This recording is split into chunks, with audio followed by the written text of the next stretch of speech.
On Friday, November 8th, Turnbuckle Championship Wrestling presented Bodyslams, Burgers, and Brews at the Tannery Row House in Buford, Georgia.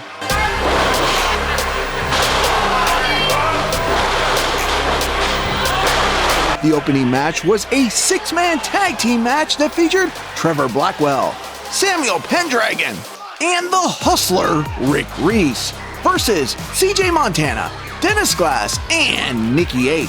This was a match that was full of impactful moves and where the victory could have gone to either team at any point. But it was when the Hustler, Resse, decided he was going to shower the Buford fans with some cash.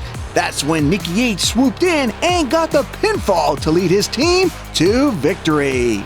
Now, when I talked to the Hustler, Resse, after the show, he had his own take on the outcome. When I'm in a six-man tag like you saw tonight, sometimes a lot is going on, you get distracted, and unfortunately tonight I didn't get the win because of it. Because of my partners. The partners, yeah, not you. Completely not me. Not you. Not at all. The second match of the night featured Adam Priest taking on the Illustrated Man, JD Inc. Now, after Adam was done getting all pumped up, it was time for some hard-hitting, high-flying, no-nonsense action from these two guys that you could just tell love to beat people up. But it wasn't going to be a hard-hitting finishing move that would end this match, but instead a handful of trunks that would lead Adam Priest to victory. And even though he got the loss, JD Inc. still took the loss for what it was. Screwed me a little bit at the end there, but it happens. I mean, it's to be expected, right? The third match of the night featured Mike, the main man Cunningham, taking on the Ukrainian-born thriller, Elijah Drago. Now, before the match started, it seemed like there was going to be a peace offering from Cunningham, but his cowboy hat served as a distraction to get the jump on Drago. And while Cunningham was able to get in a variety of offensive attacks, including this rocketing dropkick from the top rope, Drago once again showed off why he's one of the strongest guys inside the squared circle. And it was after Drago connected with this spin kick that would ultimately lead him to victory. Now it was time for some tag team action, and here in the fourth match, we saw Loco Martinez and Iron Savage member Jack Jameson take on the team of Caleb Teninty and D-Hobbs.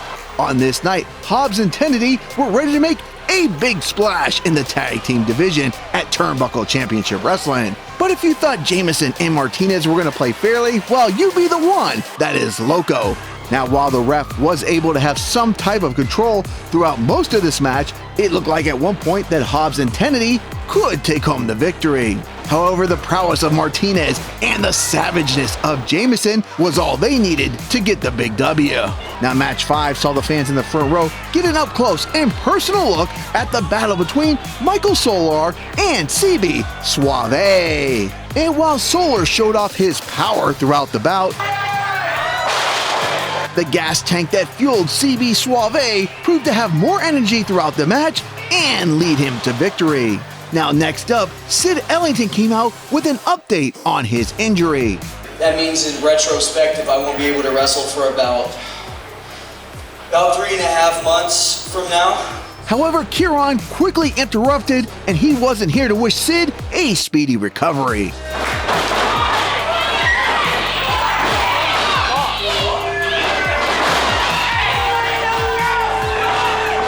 Now, earlier in the night, I spoke with your big brody, Brady Booker, and while he knew who he was tagging with, he didn't know who his opponents were that night, but he did have a message for them. Whoever picked the unlucky straw, that's going to have your boy Big Brody, Book, and Brick, they're going to be taking a lot of B's and a lot of L's, dog.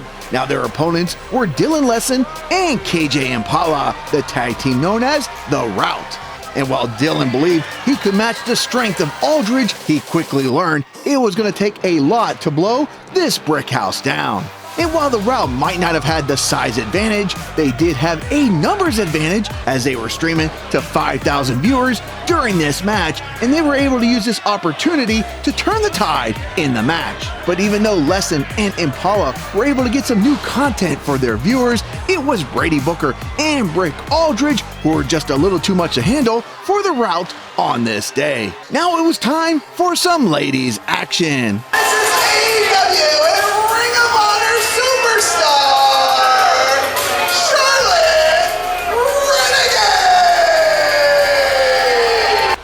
this night, Charlette would have her hands full with the fiery Ragan Teal, who was there to prove that she could go toe-to-toe with one half of the Renegade twins. But there was one issue for Teal. When there is one sister, you might have to worry about the other, and Robin was there to make sure her sister didn't take the L in this match. And even though she was busted by the ref, this distraction gave Charlette the opportunity she needed to get the win. Now, in the very first match, Trevor Blackwell was unsuccessful in his 6-man tag match. But being that he didn't get pinned, he felt like he deserved another match that evening. And answering his request was none other than the Nightmare Factory heavyweight champion, Sampson. You could tell Blackwell had a point to prove in this match. But unfortunately for Blackwell, he would leave the show 0-2 as the Nightmare Factory heavyweight champion Sampson was too much for him to handle on this night. And now it was time for the main event, which saw Moses taking on AEW superstar Preston Vance. Now, for those who purchased a front row seat on this night, you definitely got your money's worth, as Moses took the fight with Vance right to them off the bat. Now, this match was everything you would expect from these two combatants. Nothing but hard-hitting move after hard-hitting move. But after missing a big splash off the second rope, that was the opening that Vance needed to connect with a spinning clothesline and get the win. Now, if you're looking for more awesome Turnbuckle Championship Wrestling action, make sure you're following them on all their social media pages and check out their show this Friday, November 15th at the Henry County Moose Lodge in McDonough, Georgia. Alright guys, if you like wrestling recap videos like this, make sure you hit that red subscribe button so you can stay tuned in here to Tone and Entertainment for future videos. Subscribe to the channel. Do it. Go now. Do it now.